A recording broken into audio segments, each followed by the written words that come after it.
Awesome. Welcome. Hello, everyone. Thank you all for being here. It's so great to see all your faces. I'm Sherry Richert Belul and author of Say It Now, 33 Creative Ways to Say I Love You to the most important people in your life. And wow, do we have a great panel today. We have Karen Anderson and Kate Allan. Hello. And we're talking about radical self-acceptance. And I already feel, even just in the few minutes before you all joined, it's just sort of touching into this topic, I started to feel calmer and just better. So I'm so excited to share these two wonderful authors. So why don't we start? Kate, why don't you start us off if you would, and just let us know your books and how you started doing the work you do and whatever else you want to share with us. Hi, everyone. I'm Kate Allan. I am an author-illustrator hybrid. The most recent thing published through Mango is Thera-Pets, a card deck, an affirmation card deck. And I got into this work because I was diagnosed in my mid-20s with an anxiety disorder. And my way of coping through the day-to-day challenges was through creating affirmations and artwork. I didn't intend for this to become any sort of career move. It was just my way of coping through life. And I would post my artwork online, just trying to connect with other people going through the same struggles.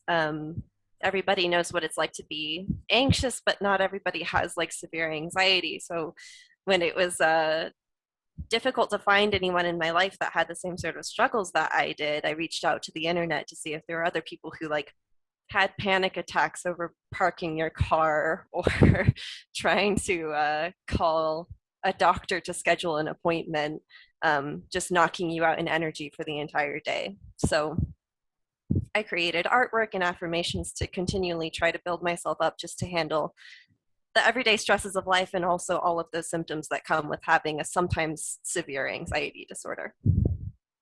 Yeah, thank you so much. Thanks. And I know you're going to be sharing, especially your card deck with us in a little bit. And we're so glad to have you here, Kate. Thank you. Thank you for having me.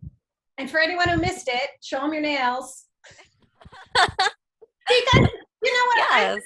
I know that it seems like a small thing, but it really is those small things. Like you were saying before, it's one of the things that can help quell anxiety to have. It is, yes. Having something to check in on just on your own person as something that can ground you a little bit has been really useful for me. And it's something that the average person isn't going to notice about you if you're just looking down. But it is something that can keep you for yourself rather than stressing about whatever's going on around you. Yeah, and I love that. I love that kind of just came up in our conversation. But I know I do it sometimes with jewelry. I might just do this, and nobody else knows. But it's right. It's my way of just calming. Yeah, yes, absolutely. Yeah. Love that. Hey, Karen, welcome back. Good to see you again. And same question to you. Share a little bit about your work, your book, and also why this work. Well, interestingly enough, I started blogging in 2009, similar to for Kate's reasons, although and definitely struggled with anxiety. But when I started blogging, I don't think I was fully aware of all of that, but I was aware of the fact that I hated my body. And I started blogging as a way to sort of explore self-acceptance. And it's funny because it's been an obviously ongoing journey. And when I first started blogging, I thought I'm going to accept myself into having a perfect body. It was like a means to an end. If I just accept myself, then maybe I'll have a perfect body, which that's not what happened, but in a way it did actually. But it's self-acceptance has always been this thing for me that grows and evolves. And so the books that I have written are, the very first book I actually wrote was self-published, and it was around that theme of self-acceptance and body image. And then as my work progressed, I started seeing a connection between the difficult relationship that I had with my mom, and some of the body image issues and weight and acceptance and all of that. And so that then led me into writing several books about the difficult mother-daughter relationship, and then started to tie in anxiety at the end, and wrote my last book around overcoming creative anxiety, right? The anxiety that we have as creators and how to work with that. And so, yeah, it's like we have our stuff, and we go out onto the internet to see who else has the same stuff and how we can help each other, and it grows from there. I love that. Just as you were saying that, I was thinking that, like, how beautiful it is, right? And it's one of the things I love about Mango in particular, is just that, you know, the authors, all of you, right? It's just like this vulnerability, this openness, this desire to share, you know, where we each are on the path and what's helped. And, you know, my own story came from depression and anxiety too, you know, and that's how I started doing the work I do. And so I love that. And I want to take advantage, as I always love to do when Brenda is here. Hi, Brenda, the associate publisher of Mango. Is I love for Brenda to share, like, your take on, like, how did you discover these two wonderful authors? Yes, well, I'll start with Karen and my desire to have a book on her topic, and I'm hoping to get, we're in talks about another book, hint, hint, Karen.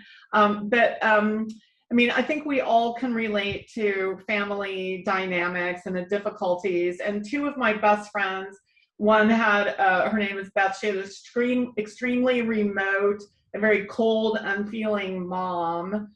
And then the other good friend, Nancy, had a bad dad. And like, no matter what we were doing, if we were at brunch, if we were out having coffee, like, like no matter what happened, it rounded back to their parents. And so I thought, you know, people, millions and millions of people need help, like just coming to terms with these relationships. So when an agent brought her book, I was like, yes, like, and all of Mango said yes. And I want to proudly note that both of our authors here are like top Mango authors, top sellers. So we got to celebrate that for a moment. And then Kate Allan, one of our secret geniuses, Christina Mccall, who started out as an intern, and then I realized, like, oh my God, like, her brain is like twice the size of mine. We must hire her. And so she does all kinds of really important sort of behind the scenes analytics for Mango. And she and I were, but when she was an intern for me, she and I were talking about anxiety and how I sort of was coming out, realizing that I'm OCD, like, among other things, like, and it was like, really struggling. And so we said, we think millions of others are struggling too. So we decided to like scout out somebody doing something sort of uplifting around anxiety and worry and fear and depression and everything. And so Christina found Kate Allan on Tumblr, sent me a link. I went, all of my OCD, like, I became obsessed with her. And I will, like, this is pre-COVID, obviously. If somebody came over, like a friend, whatever, I would say, look at this, like, look at her art. Like, so anyway, I am just so happy that, like, what Kate Allan did to help herself is helping so many other people, including me and Christina. Full circle. Oh, I love that. I love that. Brenda, don't make me cry, like, on live.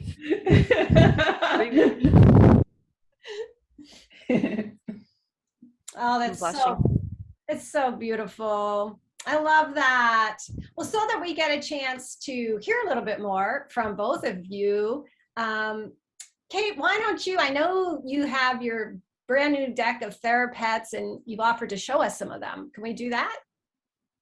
So this is the beautiful, I just wanted to thank Mango for how lovely this is. This case for this book is so cute. Again, feel like I'm bragging because it's my things, but someone else made this happen and it's wonderful. It's this beautiful, hard case. And it is a 64 card deck that I just hoped to make like a rainbow of affirmations for anybody who is struggling. Because I know for myself, there was never enough positivity. There was never enough art. There was never enough encouragement. It's like I am a black hole that wants constant lifting up. And so it is a literal rainbow of kind things that I think anybody could use even when they're doing all right. You can never have too much kindness. I was wondering if anybody would just like shout out a color of the rainbow and I could show them. Starting off with white. This is one of my favorites. This is an affirmation that's gotten me through college when I was having a hard time getting through. Your speed doesn't matter, forward is forward. I'm sure it's more common than people talk about to struggle through college classes and sometimes having to drop out and then come back. It can take a long time to finish a degree if you're going through hard times, whether you lose a family member or go through a breakup or financial things go weird. This was for me. You can always take your time to get through things, and your progress matters even if it's small, even if it takes a very long time. Colors. Sherry, please Yes, give me we a color. have. Juliana has shouted purple, and then Robin shouted green in the chat. So purple Chat. and green. Thank you. Yeah. For purple. This is a very dear to my heart affirmation. It looks a little bit blue on camera rather than the purple background. Stop calling yourself garbage. You're a blueberry fairy princess. You are amazing. It's just that kind of like aggressive almost message, even though it's sweet. It disables you with its softness, even though it's coming in hard. Stop calling yourself that. You're lovely. And Kate, could you please repeat you're a what? You're a blueberry fairy princess. Sorry, I just had to hear that again. I love that. And then I'm sorry, was it pink after that? Green for Robin. Thank you, Robin. For Robin.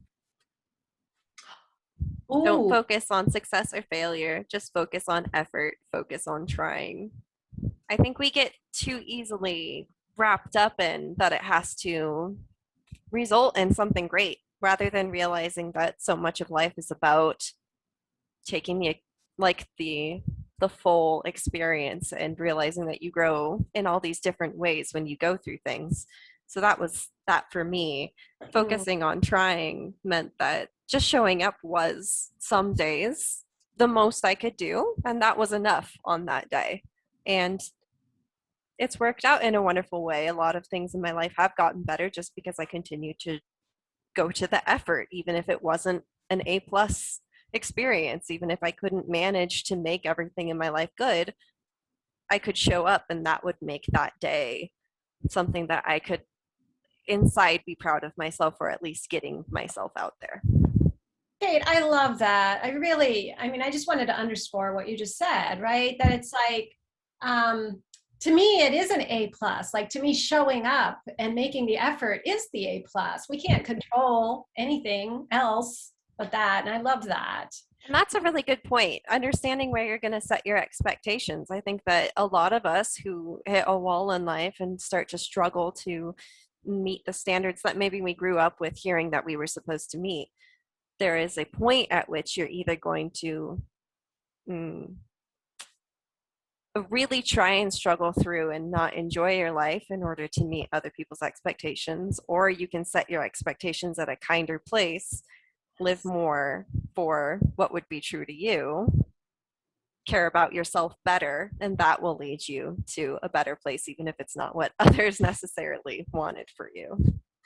Hallelujah to that. I think that's so big.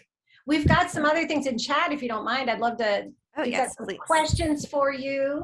So Nita says that people in her Facebook group love what you do, especially the unicorns. So she wants to know if you have a unicorn handy. Oh, yes. I love you, Nita. Nita, you are wonderful. Every time Nita ever says something to me, it always warms my heart. No pressure, Nita, but Nita has been so wonderful. For you, Nita, you are strong enough. Oh, Just to talk about the background of this a little bit, this was one of the first drawings that I ever did and posted on the internet for an affirmation image, and it was very much based in struggling through very severe depression. Serious subject, struggling through suicidal ideation on the daily. And so it was just this constant feel that I don't want to pressure anybody to talk about it or anything, but when you're struggling with suicidal ideation, there can sometimes be a constant stream of consciousness through your head that tells you you're not strong enough, that you're not capable of handling life, and that you're not good enough. So this was my counter, coming from a magical, soft, kind, friendly creature of you can handle this. It's not fun, it's not good, but you're handling it. You've been handling it this whole time, and you will continue to handle it. wow. Right. Thank you again, Nita. I just, again, Kate, just wanted to underscore again how, you could look at these cards and they are simply uplifting, right? Just on a very simple level. But also what you're saying, I mean, it's very profound, right? It's Thank you. Yeah, I mean, it is. And I'm also someone, and I talk about in my book about having gone through that suicidal time. And having something like that can make all the difference because, and Karen, I know, is nodding too, right? It's like that. It's like when that inner critic is that so torturous. Simply, right. Yeah. Go and ahead. that labeling it as an inner critic is so helpful. That was one of the things that helped me lift a bit out of that experience, and understanding that managing, sometimes that can come back again. Knowing that it's not me that's telling me those things, it is an illness that is making that happen in my mind, helped me to feel like I could make these kinds of affirmations, and they weren't just lies. It was the part of me that was me trying to help myself get out of it, trying to build out of that hole. Yes, I see. Right, a lot of us are nodding, right, like knowing exactly what you mean. Well, sorry. Just one more thing. There's Please. just a kind of funny little side thing that happens with my artwork, of that it is very cheery and it is very cute. I mean, you want to give him a hug. There's a perception sometimes with my artwork that I'm a very positive person, and I like to tell people I wish that were the case, but this all comes from a pretty dark place, and it's trying to build out. But that also, talking about it, having this opportunity to talk with everybody about it, lets at least one person in the group know they're not alone in this struggle. This is a thing that happens to people, and it is a thing that you don't have to be ashamed about. Well, right. And Kate, also, and again, coming from my own experience, it's it's a practice, right? Loving ourselves, finding moments of joy, being, like you said, to be a positive person. We can practice it, and in between, all that other stuff can come back in, and we can have a moment again of feeling grounded and calm, and so right, you have to actively work at it. And I think that so many people sometimes assume that joy, happiness, good things in life just come naturally, but sometimes you have to be the one looking out for yourself and actively seeking out self-love. Absolutely. So I have one more, and then Karen, we're gonna have you just do a little reading for us. But one more, which I love this question from Wendy. Thank you, Wendy. She says, Kate, what is your favorite in the deck? Do you have among all of my children? Oh my goodness. Thank you for the question. I do look through them. How can I pick one that I think is, I guess I could pick the one that's most relevant to today for me. And this is a near and dear to my heart. This was an animal that was chosen as the cover of my first book, which is something that's very lovely for me. This is one of my favorites that I've ever done, the hedgehog. You are capable, you can do this. Always that sort of affirming against the anxiety that comes up every day. You are capable, you can handle this. Thank you. Yes, and one last thing, Emma, thank you for your beautiful comment. Emma said, these are so beautiful. I feel warm and fuzzy inside. Ah, that makes me feel warm and fuzzy. Thank you. You transferred it to me. Okay, thank you. Thank you Thank for you, that. everyone. Yeah. So Karen, I know you also, you're nodding along, and a lot of this is so relevant to you and your work too. Yeah. Yeah. Yeah, go ahead. Well, one of the things I wanted to say is that I have I wouldn't say I've been depressed much. I don't, that's not like but I did, and I think a lot of it was hormonal related. I did have a period of time a few years ago where I had some suicidal ideation as well. And it really surprised me because, I was in my 50s and I'm like, what's like, I never had this before. And something that really helped me, and I don't know how Kate, you feel about this, but was sort of not looking at pathology. I'm a human being with a human nervous system, and my humanity is what is important. And rather than we have anxiety and depression and mental illnesses, all those things, and they're so overly pathologized rather than seeing the human. And it was, and I think that that's kind of what Kate was saying about when we're able to connect and have it be yeah, I get it, yeah, me too, right? It doesn't necessarily change that you have the anxiety or the depression, but you no longer feel, or this was me, I no longer felt like there's something wrong with at my core, right? This is just something I'm experiencing, and it's scary, but it's not something fundamentally wrong, if that makes sense.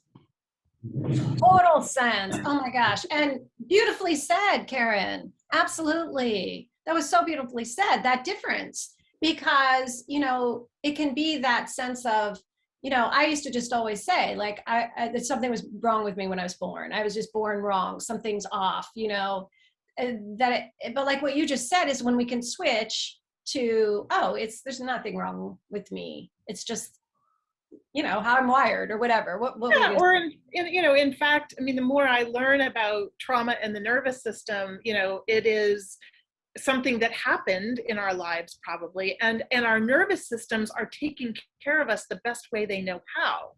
And that maybe sometimes looks like depression or anxiety as a way it's taking care of us in the best way it knows how. Kate, did you have something to add to that? I think that from my perspective, it was really helpful for me to receive a diagnosis for generalized anxiety disorder, specifically because for me, it's the most important thing to understand my illness is separate from me. I don't really know what causes this illness. I don't really know. There's different theories. It's all still, I think, a young field. And I'm unfortunately an individual that my symptoms were not lifted from various medications.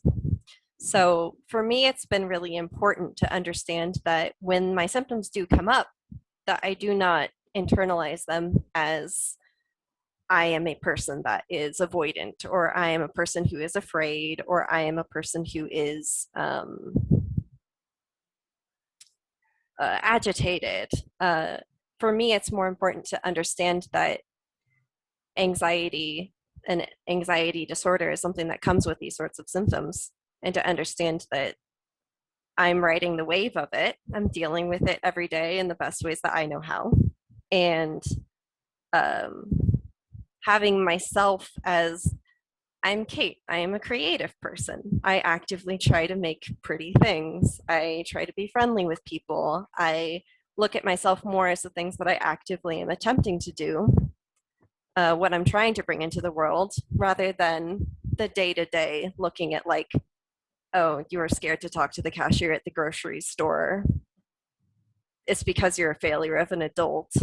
Understanding that this just is a thing that I deal with. And I am a person who can look at that as a difficulty and say, you were having a hard time that day, but you managed to get through it.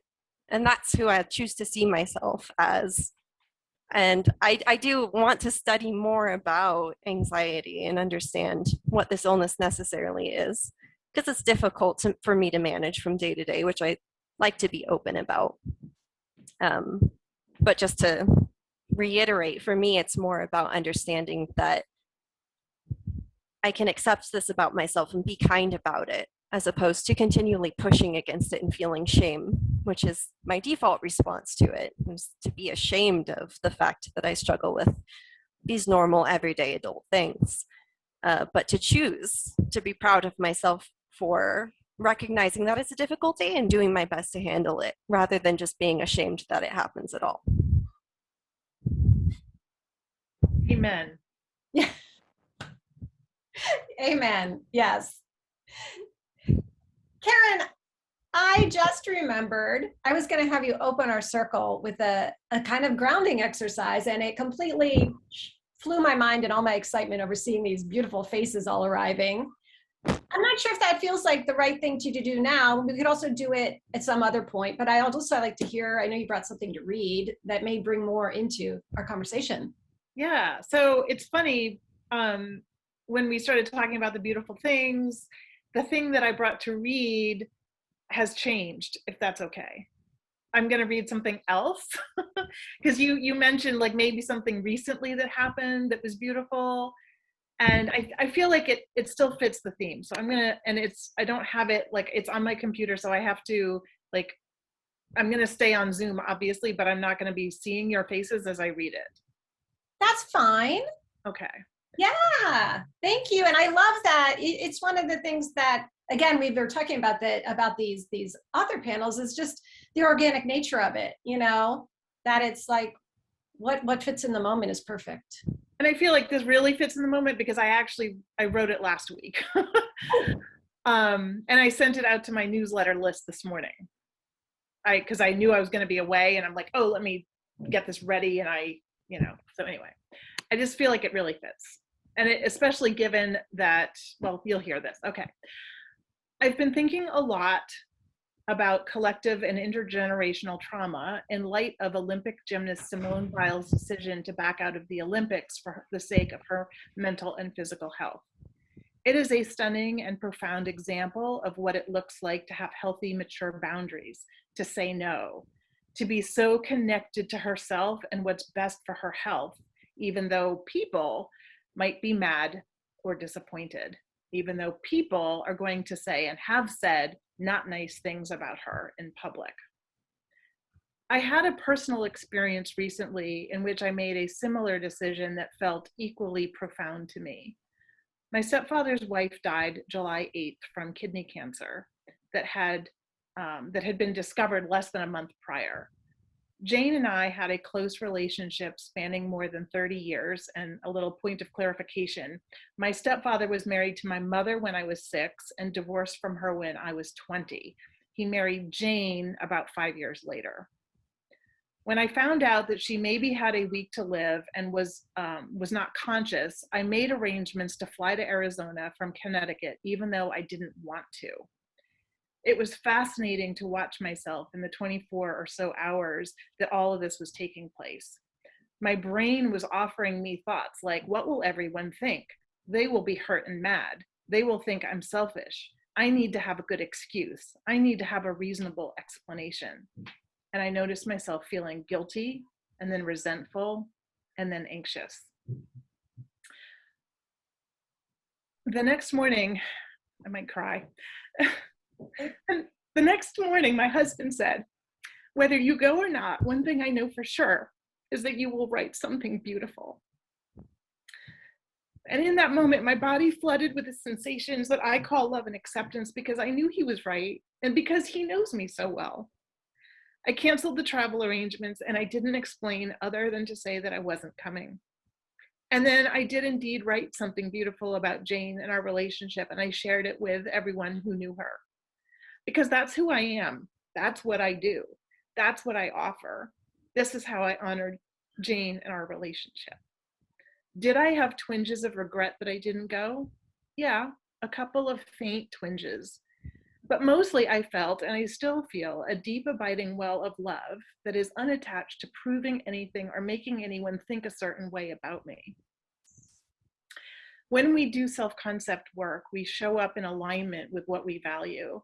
And when we do that, there's literally no downside, because we are connected to ourselves and what's true for us.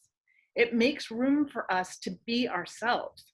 And there is nothing more powerful or truly loving than that. That's what's being modeled on the international stage for all of us to see. I often say it's not just what our mothers said and did to us intentionally or unintentionally, but what they also modeled for us intentionally or unintentionally, that sometimes is the hardest to reckon with. The unconscious patterns that were handed to them that they then handed to us. Perhaps they modeled people pleasing and bending over backwards for everyone else while putting themselves last. Perhaps they modeled having no boundaries and an inability to say no and take care of themselves. Perhaps they modeled an angry defensive backlash when they got tired of putting everyone else first. And perhaps they also modeled shame because of the people pleasing and the angry backlash. All on some level are trauma/nervous system responses. But we live in a time where we get to be more intentional and more discerning. We have the opportunity to know ourselves and our needs and our preferences more intimately. We're able to have more honest conversations about trauma and healing. We get to be more human and less pathologized. There's less stigma. We have more examples of what's possible.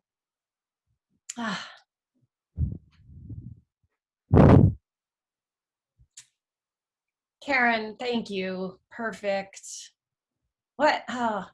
I was just thinking when you were reading like that, your willingness to share something on the spot like that you hadn't planned to do, but that is so much a role modeling for us, right? And getting to hear your story. And the same with Kate, you know, I mean, I love that, the willingness to be so open and vulnerable. Oh, and I love this. Everybody in the chat is saying beautiful, beautiful. Thank you. So true. Did you want to add anything after having read that? Like anything that pops in? Well, that radical self-acceptance, I mean, I think there's lots of different words for it, right? I mean, it is accepting what is in the moment, right? And acceptance doesn't mean that you like it, right? It doesn't mean that it's happy and comfortable necessarily. I mean, sometimes it is, right? But it's that it's, you know, I mean, there's so much happening in the world right now, as we all know, right? And so much that has the potential to divide us. And it was such a profound moment for me it took my husband saying those words to me to remind me that when I accept who I really am, I will do the right thing. I will do the loving thing. And I won't do something that I actually don't want to do. And if I had done what I don't want to do, which would have talked about anxiety, I get very anxious flying on planes. And then I shame myself for being so ridiculous because I'm, same thing, Kate, like that, I shouldn't be that way, right? It's silly and ridiculous that I'm that way. And, I can't even get myself on a plane to go visit this woman who I love who's going to die. Like, what's wrong with you? Like those was just right in my head. but I think the thing, and you mentioned this before, like, how do we notice, right? How do we bring ourselves out? And I think that the thing that was fascinating to me before my husband said anything to me was that I noticed, like, I had the wherewithal to be like, okay, my brain is saying these things to me, right? It's Yeah. and that's all it is my brain offering me thoughts that feel shitty. So Oh, Karen, thank you, thank you. And thank you for bringing in that piece, because that is something that I really wanted to talk about. And I'm wondering if Kate has anything to speak to about that as well. Yeah, I think that for me personally, noticing that negative chatter has been really difficult most of my life, and is everyday practice of understanding what is the negative chatter and what is my own values, what are my own thoughts, what do I actually care about. For me personally, what really helps me is to have everyday self-care exercises that are for me. Just this idea that you are actually worth taking care of is something that I have to drill into my own head on a daily basis. Just like a checklist almost of getting Kate what she needs that day, almost as if I'm a character in a video game that I'm playing, or I am my own parent, kind of like, well, you need to be eating breakfast. You need to be taking a shower. When you're in the shower, we're not going to spend the entire shower thinking about how ugly we feel. We're going to be nice and just do the things that you need to do in the shower, constantly staying on top of when I am actively taking care of myself, that I'm paying attention to the thoughts that are running through my head and constantly redirecting to the kinder thing. And I think for me personally, it was just growing up had a lot of pressure on me that I didn't handle well at all. And it almost seems like I developed this way of talking to myself, trying to shame myself into being what I thought other people wanted me to be. And realizing that buying into that is not a good idea. It's not a good road to go down, and that shame, inside shame voice, isn't really doing you any favors as much as it may feel like it is. It's just going to hurt you, unfortunately, and I cannot control it. I can't make it go away, but I can try every day to recognize for what it is and to not indulge in it too much. Yes. Oh, yeah.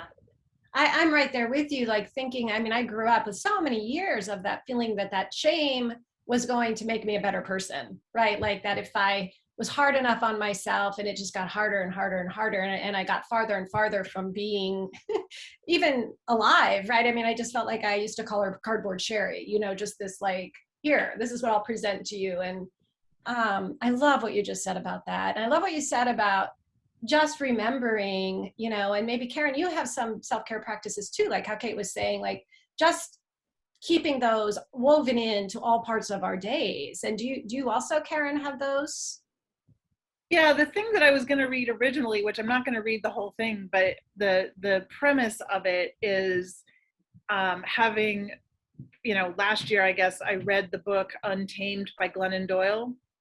And in one of the chapters, she describes her and her family watching a television show. And in the television show, there's a teenage girl who is about to come out to her family. And so Glennon is writing about her and her family watching this family on TV. And the girl says to her parents, "Hey, mom and dad, I like girls." And the mother says, "Well, we love you no matter what." And Glennon says, "No matter what is what you say to somebody when you don't fully accept them." And I might not be saying it exactly how she said it, but we have these little phrases like "no matter what," or "even though," like "I love myself," but there's like a condition. Because if she had said, "Hey mom, I like boys," she wouldn't have said anything. Right? So anyway, so it was after reading that I recognized that, like, okay, if I love and accept myself, even though, okay, or I love anyway, right? What would be like, what would I say instead? Yeah. And I came to the idea that what if we love and accept ourselves because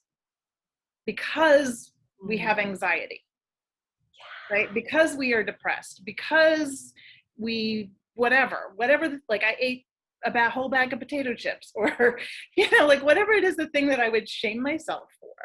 Yeah. What if I loved myself because of that thing? And so that is a little practice that I don't do it every day, but you know, if I'm having a particularly hard time, I will just sort of write, you know, I love myself because, and then I will write down all the things that I thought were like made me bad and wrong instead, and say, no, actually I'm loving myself because of these things.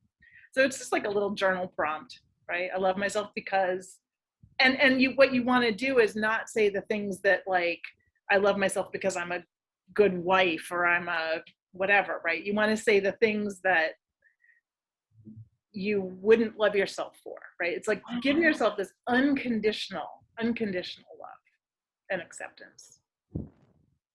That is so beautiful, Karen. It's just, I love the reframe of it. You know, it's like a stopping and catching that and reframing it. Such a powerful practice. Achievement unlocked. I know. I love that. I love the video game talk around Yeah. this whole subject. It really clicks with me a lot. Achievement unlocked. I'd really like to ask if anybody who's here, whether you want to share something of your own around this topic or ask a question to Kate or Karen. Rachel Wolf, I see you. Well, it's funny because Karen, I do something very similar. I say I am grateful for, and then that helps me reframe and go deeper into that and go, okay, why am I grateful for this? And you know, and that helps me tell myself a new story, because for me, it's all been about like discovering that I'm telling myself a story either consciously or unconsciously every second of the day. And it's happening whether I'm paying attention to it or not. So the more I can bring it up consciously and think about the stories I'm telling myself consciously, the more it helps me spot it. Like I did it the other day when my car window fell off its track. I just got money and my car window falls off its track, and I'm like, are you serious? Like, you know, just, and I go, okay, wait, no, I'm not going to go down that route because I got this money and I can pay for it without putting it on my credit card, without having to ask anybody for help.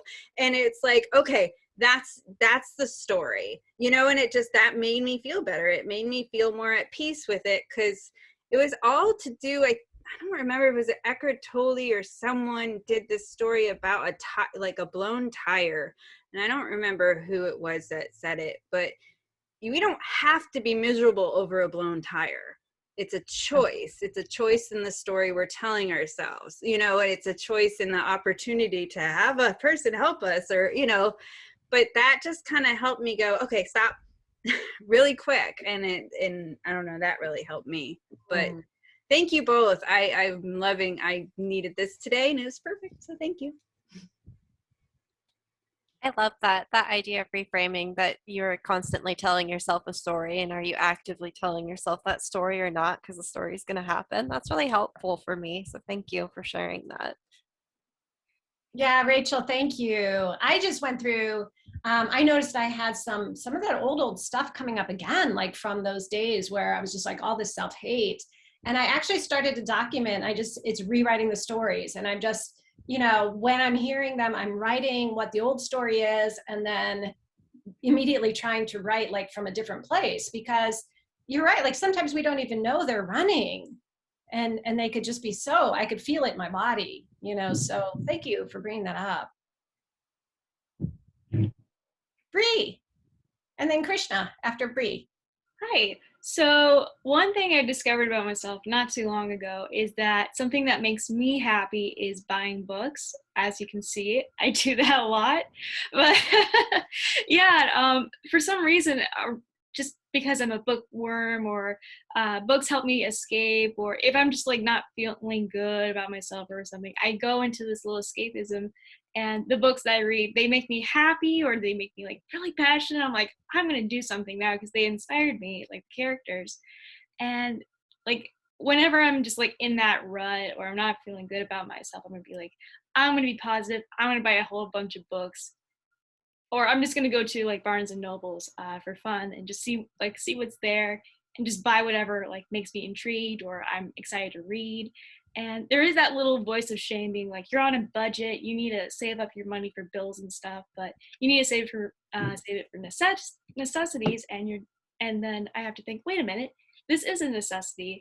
It's for me. So yeah, that's my little insert. So Bree, that is marvelous. I love that. And you're in the perfect place to say that, right? Like books as self-care, because I'm guessing most of us all can relate to that very well. Yeah, that's beautiful. Krishna. Well, I just wanted to tell Kate how much I love the journal, or not the journal, sorry, the planner. So I don't know if anybody Thank you knows. so much. You know, most of you probably have heard about the Andrews McNeil wonderful planner, and I'm excited for September because that's when it actually starts. So I can actually start writing. So this will be on my desk, and every week there'll be a great reminder of just a wonderful affirmation. And as a bonus, there's stickers, and who doesn't? So yes, I think everybody needs to get a copy of this. It really is beautiful. So great. Oh, that is so lovely. Thank you so much. It's a wonderful product, and just the illustrations are just so inspiring. And so just wanted to say thank you for your work there. It's beautiful. Oh, thank you. You're making me Krishna, blush. will you read us one of the illustrations that happened to especially catch your eye? What really spoke to you? Well, I did actually look at the one, where was it? Let's have a look. The one that actually is, I looked ahead for what my birthday affirmation for next year will be. So, and that is this beautiful illustration there. I don't know if you can. Can you hold it up just a little? Up. Yeah. Okay. Yeah. All right. So it says, "You deserve kindness today, most especially from yourself." So, adorable little teddy bear in the rain, looking at the reflection in the puddle there. So Thank I did you. love that one. So. Thank you so much. And thank you again to Brenda for making that happen. It's a dream come true. It was teamwork. He made the sale. I had the idea. He made the sale. Thank you so much. Yay, team. I can't believe it. It's lovely. It's wonderful to have something that I know people are going to be encouraged by throughout an entire year. I think it's a wonderful experience for me to be a part of it. So thank you so much. Stickers always help too. So I want many, many more stickers. I want, just tons of stickers in some next project. I appreciate the enthusiasm. I love making them. I love hearing that anybody was uplifted by them. I know how difficult it can be from day to day. You are all very competent, lovely people, so I'm not trying to say any of you are going through difficulties or anything, but I am really glad to hear that people are enjoying them, so thank you. You're welcome. Anyone else have a question or a story or a comment or a self-care practice? Who did I just saw a hand raised and then I lost you? Oh, there you are, Juliana. Yeah, hi. I just wanted to share something really quick. For the past few months, I've been playing this video game called Spiritfarer. I don't know if anyone has heard about it, but it's been really like cathartic because it basically, you're on a boat and you help these spirits pass on. And so you like take care of them on your boat and you like feed them yummy snacks. And I got to this really, no spoilers, but I got to this really like heartbreaking point in the story where I didn't get to say goodbye to one of the characters because they just left, and it literally like broke my heart. And last night I was playing it for 5 hours and I just started like crying. I'm like, wait, why am I crying over this video game? And I think that was because when I was younger, I was always told like, you're too emotional, you cry too much. So it was actually just like a practice of self-care, just to like let myself feel those emotions. So yeah, just wanted to say that. Oh, I wonder how many of us can identify with that idea of, or that experience of growing up and being told that you're too emotional, you're too cry too much. It's definitely something that I dealt with. me too, right? Me too. Yeah. Who else? I love this. Yes. Just the whole room. That's the whole room. And Juliana, thank you so much. Like for, I just, it's so important. Sometimes we can show up at things like this and think we don't really matter. It doesn't matter what we say, but just you sharing that experience, I mean, it really touched me and brought me back to that place in myself. And I'm guessing by the amount of hands that raised, right? That you sharing that could profoundly change. I mean, it's the beautiful thing, right? About all of us being together and being willing to share our experiences. So thank you for that. Yeah. Maybe either Karen or Kate, whichever of you, I mean, I think it might be interesting to just speak to that for a moment or two about that idea of being too much. Like, I know maybe it's just me, so I'm the only one, but I really want to hear not even just too much emotion or too much sadness, which I certainly had a lot of, but just, or just sometimes people being like, just too whatever, too different. Can you guys speak to that? I would just like to say, sorry, if Karen is going to go. No, Thank go. you. I, as an anxious person and also an emotional person, a sensitive person, have had the unfortunate experience of crying in public quite often. And it's something that I've noticed is a little bit scared of. But what I found in having that experience is that generally people are really kind. I think we have this idea of that the world is a place where everybody is going to be cruel to you when you show vulnerability. But pretty much every time I've cried in public, like I could not contain it, there's always some nice person that wants to offer me a tissue, that wants to pat me on the shoulder, or a little kid will come up to you and give you a toy or something. There's a lot of good in the world. I just wanted to say that's been my experience. It's been a big fear for me to be an emotional person out in the world, but I've also, on top of being shamed about it by certain people, I've also just had a lot of love from strangers from being vulnerable in public. So encourage for the vulnerability. There's nothing wrong with you. It's okay. Yeah, I just cried now just a tiny bit. The idea of being emotional, like all humans are emotional. That we're not emotional or emotional. Like we wouldn't exist unless we had emotions. And there's a lot of research being done. One of the people that I just so admire, his name is Dr. Gabor Mate. He's a Canadian researcher, doctor, trauma specialist, and he says that the essence of trauma is the disconnection from the self, meaning the emotions. And that it's not the thing that happened, it's that we had to go through the thing alone. Like, I mean, I remember being told to go to my room if I was crying, right? Like, and I don't think that our parents were doing this because they're horrible human beings, right? Like, this was all my sense is like, well, we live in a world that needs to be productive. You need to go to school, you need to go to work, you need to be, and we don't have time for your emotions. We don't have time for you to even for positive emotions can sometimes be like this, just we don't have that, we don't know. And so it's like that we disconnect from ourselves. We've been taught to do that, right? And I think it's fairly universal. I mean, I think everyone has sort of varying experiences with it, but I have not met one person who has told me that like their families encouraged all emotions. Like it just, so far I have not met somebody like that.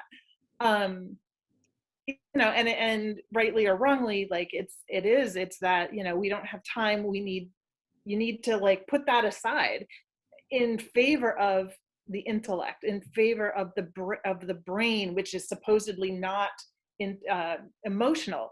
But like the brain and the body, people talk about like a mind-body connection as if it's two separate things that sort of like talk on a telephone wire, but they're one thing, right? It's not that they're connected. The mind and the body is one thing. And being emotional is part of that. And we wouldn't do things unless we had emotions.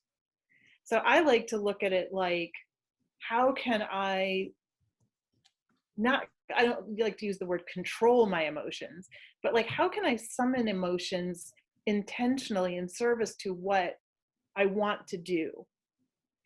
You know, and sometimes it's like, yeah, there's anxiety or shame or, you know, the so-called negative emotions, but they all serve a purpose. And when you make room for them, right, and tend to yourself through them, right, then you know, and you build your capacity to feel the uncomfortable ones that we don't like. We create space for the equal amount of positive, like, right, like I can't, you know, I think it was Brene Brown who said something like, you can't selectively numb, right? Like if you're trying to numb the negative, you're going to be numbing the positive too. And so it's like, how can we, as the word I like to use is increase our capacity to feel intentionally. Yes. So that's my take on it. Like there's no such thing as an unemotional person. We're all emotional. Oh, and Karen, so important. I'm so glad you said what you said. And that, again, like what I was thinking of is both of you, Karen and Kate, and so many of the other Mango authors, some of you who are here that I'm looking at right now too, and Brenda and Krishna and Bree, that it's like that idea of creating space is so huge. Anita said it in the chat, and it's so true. Like that's one of the things that we can do for one another, right? Is to, Karen, it was so beautiful what you were saying, or we're too busy. Like, so moving from that doing focus to being with one another. And if, you know, think about all the burnout, all the illness, all of the, you know, all of that, right? That so many people are struggling with physically, mentally, and it is the repression, you know, we're not actively, not only are we not actively encouraged to feel, we're discouraged from it. And I think when we do make time and space for it, right, like, not that it has to be a means to an end, but like we become more productive. We have more, like right? But you know, we just make ourselves sick. And that's why I brought up Simone Biles. I mean, I think her example was just priceless for everybody. Yeah. To take care of yourself in the moment. I also appreciate what Karen said about that each of the emotions have a purpose. I wonder how many of you have had the same experience that I had growing up, where certain emotions were highly discouraged in the home. In my home, sadness and anger were both, you know, would be met with a stone wall of you're ignored as soon as you show anger, as soon as you show sadness. And that was something that I learned, was that my anger is good for me. We have it for a reason. Anger is a response to what we perceive as injustice. We need it in order to be healthy humans. We need sadness in order to connect with ourselves and understand loss, and to understand when other people lose things. And learning that has really helped me become more of a whole person rather than constantly doing my best to deny those parts of myself, to realize that the part of me that gets angry and the part of me that feels sad is essential, and it makes me more of a whole person, and it gives me more of an entire life experience. That reminds me of a quote from Carl Jung, who said, "I'd rather be whole than good." Ooh, I love that. I love that. I do too. Oh, I'm so sad. I just glanced at the clock and I was like, no, I don't want to go. Everything you guys are bringing forward and everyone who's here. If we could just stay an extra minute or two, I just would love to ask each of you, just like in closing, we have to close this wonderful circle. If there's one thing that you could just tell the world, about self-acceptance, what would it be? I'll go. I was always called weird by even starting in grade school, and then also by my family and relatives. And I knew they didn't necessarily mean it as a compliment, but thank goodness I had some little ray of self-esteem that I decided to take it as a compliment every time. Yeah. And so and then of course that made me want to publish It's Your Weirdness That Makes You Wonderful. Take that, grade schoolers that called me names. Oh, that's lovely. But so that's maybe a reframing right there. Maybe that's sort of reframe all the time. Anything that hits you weird, how can you do an insta reframe? Brenda, yes. Oh, I'm so glad. I love you, weird person. You're just Thank you. Right back at you. I love that. This is the rainbow sloth-a-corn. It's your weirdness that makes you wonderful. This was born from my problem of crying in public. I'm gonna go to school, I'm going to cry in class, there's no way around it, it's going to happen. People are gonna think I'm weird, and I'm just gonna wear it as I'm that girl that cries. You can talk to me if you want to, we can talk about it. If you have something going on, I'm going through something too, so we can connect. I think for my idea of self-acceptance, it's realizing that I too often put other people on a pedestal. It's not necessarily that I want to put myself down. I want to put everybody else up. And I realize that that's not necessarily a healthy thing to do either. And realizing everybody's got weird stuff going on. Everybody's going through something. Everybody doesn't fit into the world in one way or another, whether they're hiding it or not. And that helped me settle a bit into myself a little bit better, realizing that I don't need to put other people up, that we are all in this fight together. I don't know if that resonates with anybody else, but that was important for me. Thank you. I guess the thing I would say is that anything that we accept about ourselves, it's a freedom, right? There's a freedom in accepting ourselves, and that at that point when we've accepted it, or something about us, it can't be used against us. Yes. Right? It's you don't like my blue hair? Okay, that's fine. Oh, that's beautiful. That is so beautiful. And I don't have blue hair, but I was but that's it's so funny. Yeah, cool. You don't have to, you can't, it's I accept all of this, right? Yeah. Along those same lines, I have a son who's got a lot of anxiety and really worried about being weird. And we just had this wonderful conversation the other night about, because I love quote unquote weird, right? I see people, it wasn't always this way, but it's the celebratory feeling of seeing people who are themselves, right? It doesn't even matter if I like what they're doing or what they look like, right? It's just, I love that energy of what you're saying, Karen, and what we've all been talking about. And and talking to my son about this, like, you know, there's weird and there's quirky and there's unconventional and there's, you know, unique and there's just being fully you. And, you know, in some ways they're all synonyms, you know, and it's just like what we've all been talking about that reframing or that rewrite of what are we calling it. And what he and I came to too is like when we have humor about these things, like for me, I have so much humor about a lot of the things I used to have so much shame. And that humor, just like you were saying, Karen, you know, there's an acceptance in that, like just who I am, you know? So, and lastly, I just want to say, like, I don't know about anyone else, but I have the feeling that you're all feeling the same way. You look around at the faces that are here, right? And it's just like beautiful, beautiful, beautiful, beautiful, wonderful, wonderful, beautiful, beautiful, beautiful, right? Like everybody just brings their own unique, just wonderful themness. And wow, I always wish that people could see themselves like that, you know, the way that everybody else sees them. So thank you all so much. You can tell I'm so reluctant to go. I might just keep talking on and on, but Thank you, Sherry. Thank you, Sherry. too. You're delightful, Sherry.